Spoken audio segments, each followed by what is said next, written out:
O Guarani, de José de Alencar. Parte 3, capítulo 5. Deus dispõe. O braço de Loredano estendeu-se sobre o leito. Porém, a mão que se adiantava e ia tocar o corpo de Cecília estacou no meio do movimento e, subitamente impelida, foi bater de encontro à parede. Uma seta, que não se podia saber de onde vinha, atravessara o espaço com a rapidez de um raio.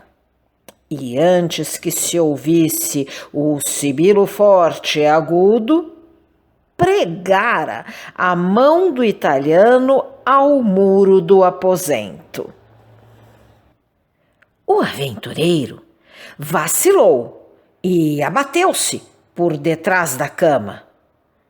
Era tempo, porque uma segunda seta, despedida com a mesma força e a mesma rapidez, cravava-se no lugar onde há pouco se projetava a sombra de sua cabeça.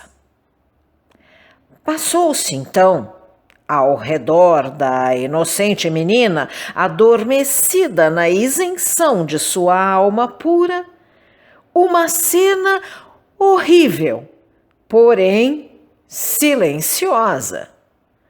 Loredano, nos transes da dor porque passava, compreendera o que sucedia. Tinha adivinhado naquela seta que o ferira a mão de Peri. E, sem ver, sentia o índio aproximar-se terrível de ódio, de vingança, de cólera e desespero pela ofensa que acabava de sofrer sua senhora. Então, o réprobo teve medo. Erguendo-se sobre os joelhos, arrancou convulsivamente com os dentes a seta que pregava sua mão à parede e precipitou-se para o jardim, cego, louco e delirante. Nesse mesmo instante, 2 segundos, talvez depois que a última flecha caíra no aposento, a folhagem do óleo que ficava fronteiro à janela de Cecília agitou-se e um vulto, embalançando-se sobre o abismo, suspenso por um frágil galho de árvore, veio cair sobre o peitoril. Aí, agarrando-se à ombreira, saltou dentro do aposento com uma agilidade extraordinária. A luz, dando em cheio sobre ele, desenhou o seu corpo flexível e as suas formas esbeltas.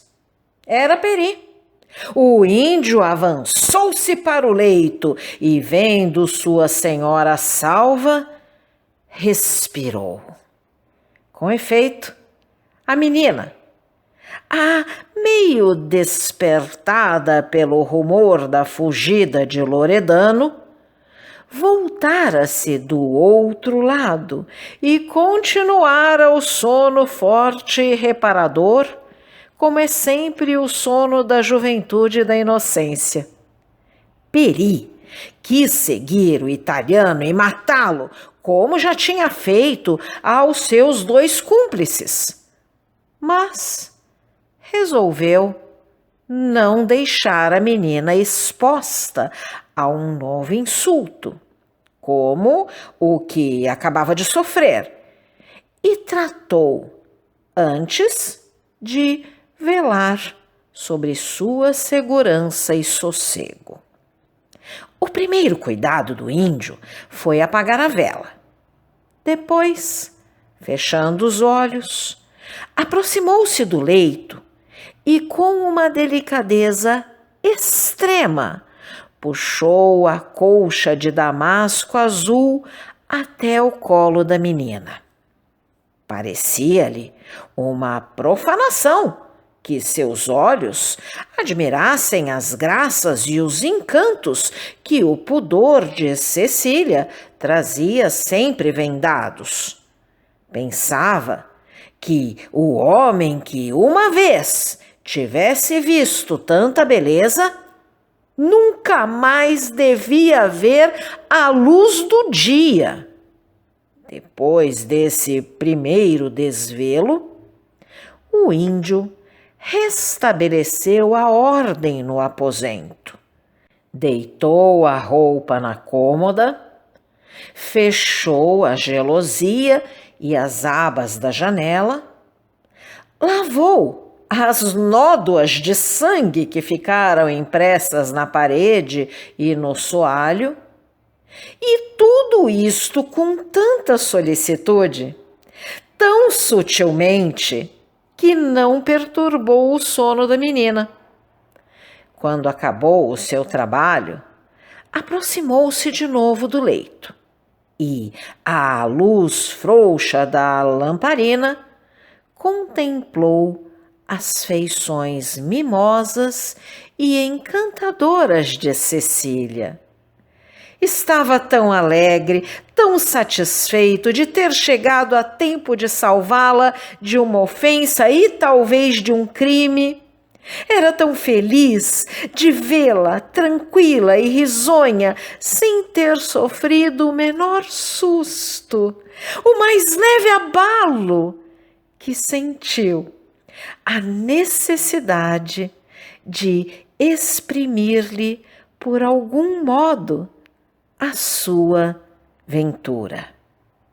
Nisto, seus olhos, abaixando-se, descobriram, sobre o tapete da cama, 2 pantufos mimosos forrados de cetim e tão pequeninos que pareciam feitos para os pés de uma criança. Ajoelhou e beijou-os com respeito, como se foram relíquia sagrada. Eram então perto de 4 horas. Pouco tardava para amanhecer. As estrelas já iam se apagando uma a uma, e a noite começava a perder o silêncio profundo da natureza quando dorme. O índio fechou por fora a porta do quarto que dava para o jardim e, metendo a chave na cintura, sentou-se na soleira como cão fiel que guarda a casa de seu senhor, resolvido a não deixar ninguém aproximar-se. Aí refletiu sobre o que acabava de passar e acusava-se a si mesmo de ter deixado o italiano penetrar no aposento de sua senhora. Peri, porém, caluniava-se, porque só a providência podia ter feito nessa noite mais do que ele. Porque tudo quanto era possível à inteligência, à coragem, à sagacidade e à força do homem, o índio havia realizado. Depois da partida de Loredano e da conversa que teve com Álvaro, certo de que sua senhora já não corria perigo e de que os 2 cúmplices do italiano iam ser expulsos como ele, o índio, não pensando mais senão no ataque dos aimorés, partiu imediatamente. O seu pensamento era ver se descobria pelas vizinhanças do Paquequer indícios da passagem de alguma tribo da grande raça guarani a que ele pertencia. Seria um amigo e um aliado para Dom Antônio de Maris. O ódio inveterado que havia entre as tribos da grande raça e a nação degenerada dos aimorés justificava a esperança de Peri. Mas, infelizmente, tendo percorrido todo o dia a floresta, não encontrou o menor vestígio do que procurava. O fidalgo estava, pois, reduzido às suas próprias forças. Mas, embora fossem estas pequenas, o índio não desanimou. Tinha consciência de si e sabia que, na última extremidade, a sua dedicação por Cecília lhe inspiraria meios de salvar a ela e a tudo que ela amava.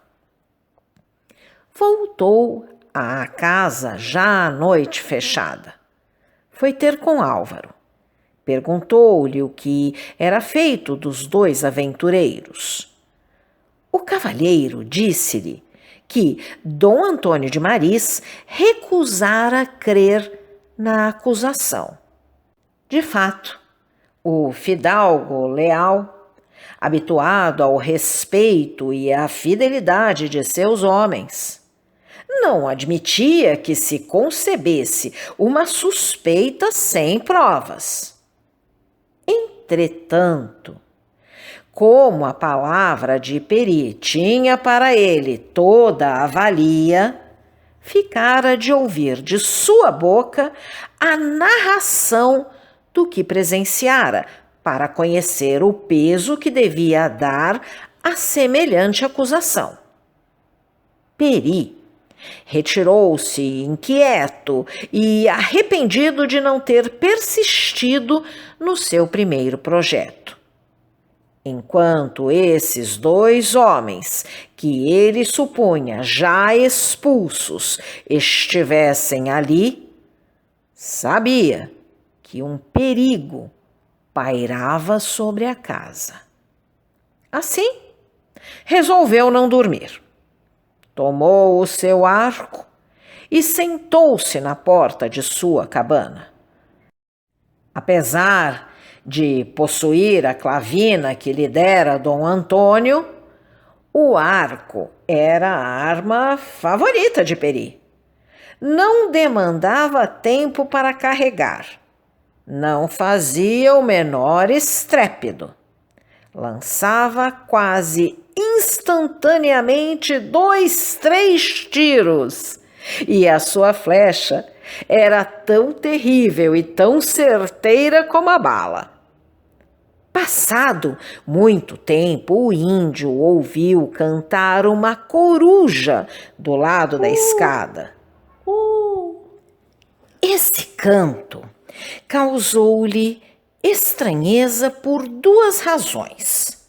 A primeira, porque era mais sonoro do que é o cacarejar daquela ave agoureira. A segunda, porque em vez de partir do cimo de uma árvore, saía do chão. Esta reflexão o fez levantar. Desconfiou da coruja, que tinha hábitos diferentes de suas companheiras. Quis conhecer a razão desta singularidade. Viu, do outro lado da esplanada, 3 vultos que atravessavam ligeiramente. Isto aumentou a sua desconfiança. Os homens de vigia eram ordinariamente 2 e não 3. Seguiu-os de longe, mas, quando chegou ao pátio, não viu senão um dos homens que entrava na alpendrada. Os outros tinham desaparecido. Peri procurou-os por toda parte e não os viu. Estavam ocultos pelo pilar que se elevava na ponta do rochedo, e não lhe era possível descobri-los. Supondo que tivessem também entrado no alpendre, o índio agachou-se e penetrou no interior. De repente, a sua mão tocou uma lâmina fria que conheceu imediatamente ser a folha de um punhal. "És tu, Rui?" perguntou uma voz sumida. Peri emudeceu. Mas de chofre, aquele nome de Rui lembrou-lhe Loredano e o seu projeto. Percebeu que se tramava alguma coisa e tomou um partido. "Sim", respondeu com a voz quase imperceptível. "Já é hora." "Não. Todos dormem." Enquanto trocavam estas duas perguntas, a mão de Peri, correndo pela lâmina de aço, tinha conhecido que a outra mão segurava o cabo do punhal. O índio saiu do alpendre e dirigiu-se ao quarto de Aires Gomes. A porta estava fechada e junto dela tinham colocado um grande montão de palha. Tudo isto denunciava um plano prestes a realizar-se.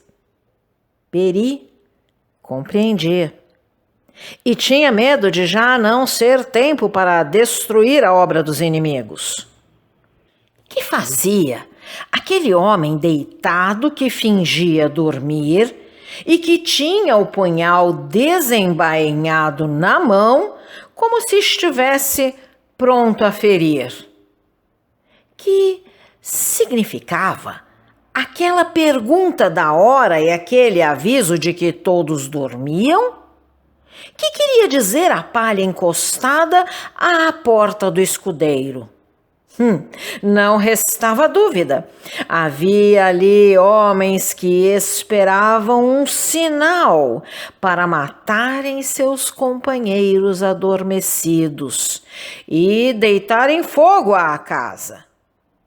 Tudo estava perdido se o plano não fosse imediatamente destruído. Cumpria acordar os que dormiam, preveni-los do perigo que corriam, ou, ao menos, prepará-los para se defenderem e escaparem de uma morte certa e inevitável. O índio agarrou convulsivamente a cabeça com as duas mãos, como se quisesse arrancar à força de seu espírito agitado e em desordem um pensamento salvador. Seu largo peito dilatou-se. Uma ideia feliz luzira, de repente, na confusão de tantos pensamentos desencontrados que fermentavam no cérebro e reanimara sua coragem e força. Era uma ideia original.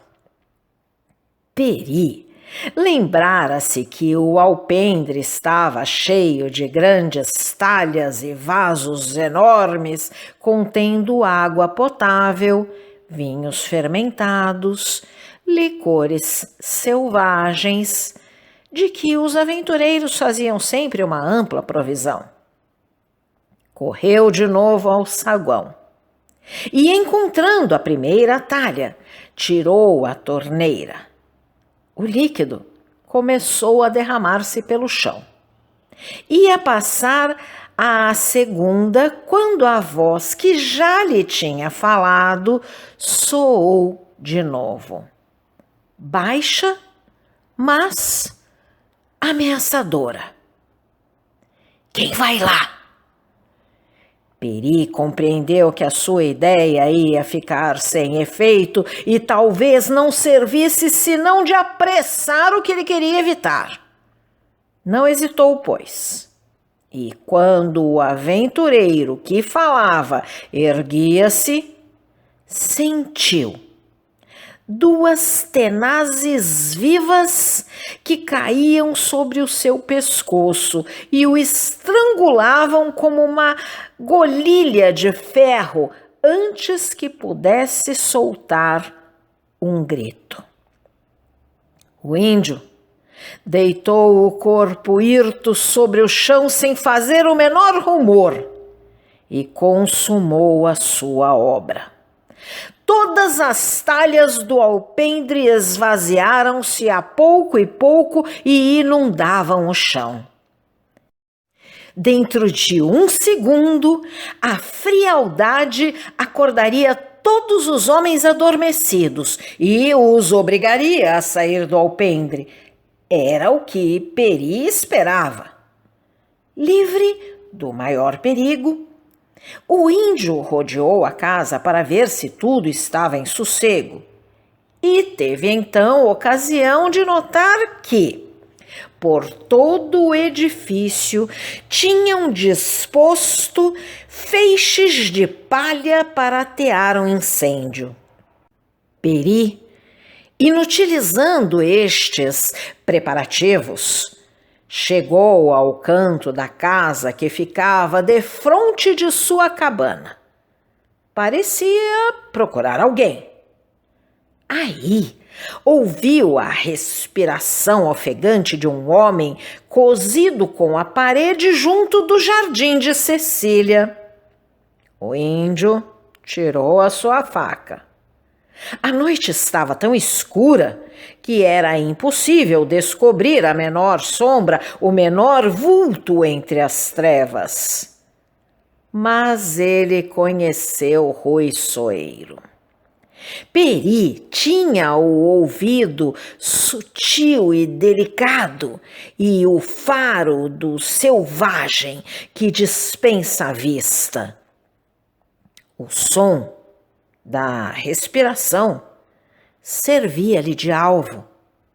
Escutou um momento, ergueu o braço e a faca, enterrando-se na boca da vítima, cortou-lhe a garganta. Nenhum gemido escapou da massa inerte que se entorceu um momento e quedou de encontro ao muro. Peri apanhou o arco que encostara à parede e, voltando-se para lançar um olhar sobre o quarto de Cecília, estremeceu. Acabava de ver, pela soleira da porta, o reflexo vivo de uma luz. E, logo depois, sobre a folhagem do óleo, um clarão que indicava estar a janela aberta.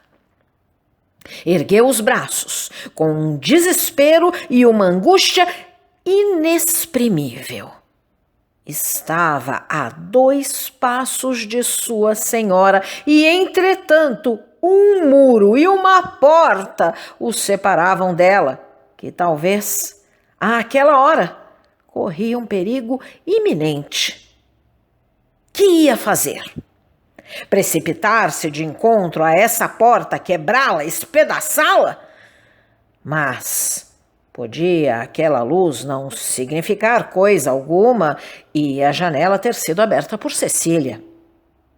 Este último pensamento tranquilizou-o, tanto mais quando nada revelava a existência de um perigo, quando tudo estava em sossego no jardim e no quarto da menina.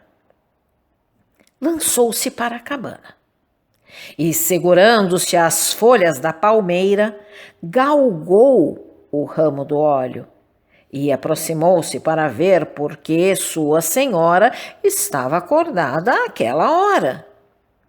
O espetáculo que se apresentou diante de seus olhos fez correr-lhe um calafrio pelo corpo. A gelosia aberta deixou-lhe ver a menina adormecida e o italiano que, tendo aberto a porta do jardim, dirigia-se ao leito. Um grito de desespero e de agonia ia romper-lhe do seio. Mas o índio, mordendo os lábios com força, reprimiu a voz, que se escapou apenas num som rouco e plangente. Então, prendendo-se à árvore com as pernas, o índio estendeu-se ao longo do galho e esticou a corda do arco. O coração batia-lhe violentamente e, por um momento, o seu braço tremeu só com a ideia de que a sua flecha tinha de passar perto de Cecília.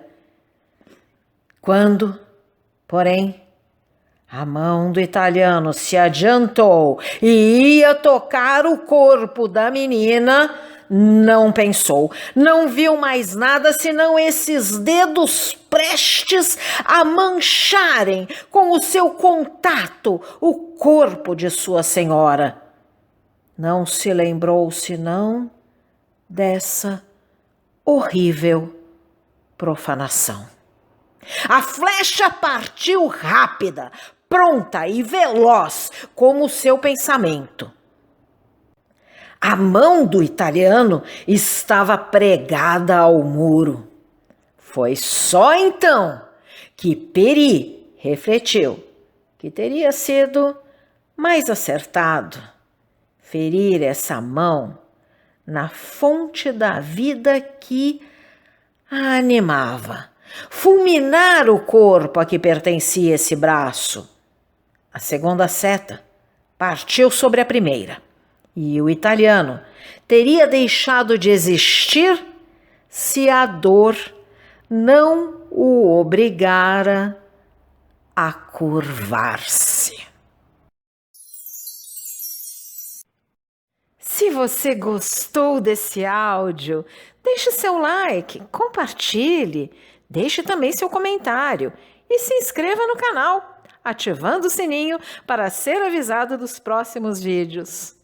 Um grande abraço e até a próxima!